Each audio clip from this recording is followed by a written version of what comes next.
خوش اومدید به این ویدیو. همونطوری که تو ویدیو قبل فهمیدین من قرار بود یه موتور 70 بخرم.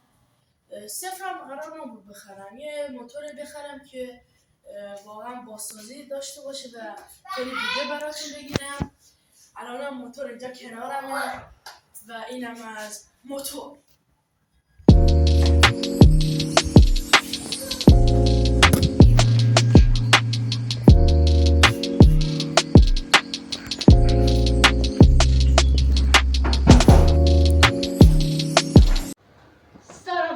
اینم از هنرمایی فیلمبردار بود. بیا نزدیک.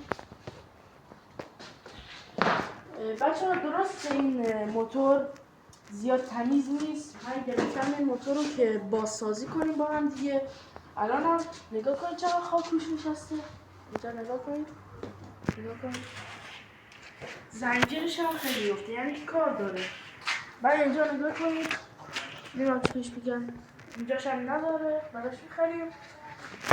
مثلا اینجا دست فرمون نداره، براش می‌خریم. چراغ نداره، داخل چراغ براش می‌خریم. کلا کاستوم میشه دیگه. مثلا جاهایی که زنگ زده مثل اینجا درستش می‌کنیم. اینجا هم نگاه کنید رنگش افتاده، اینم رنگ می‌کنیم. تو ویدیو بعد اینم اینجا خراب شده. اینجا هم با چسب زدن، نمیدونم الان داخلش چیه، شاید مثلا داخلش چیز خوبی نباشه، حالا زنگ زدگی باشه.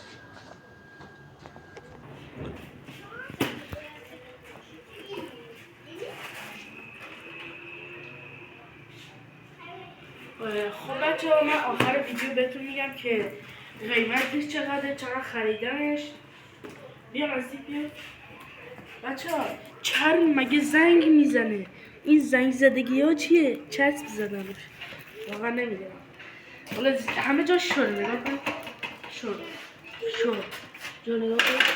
شور جا پیچه در رفته شور کنن.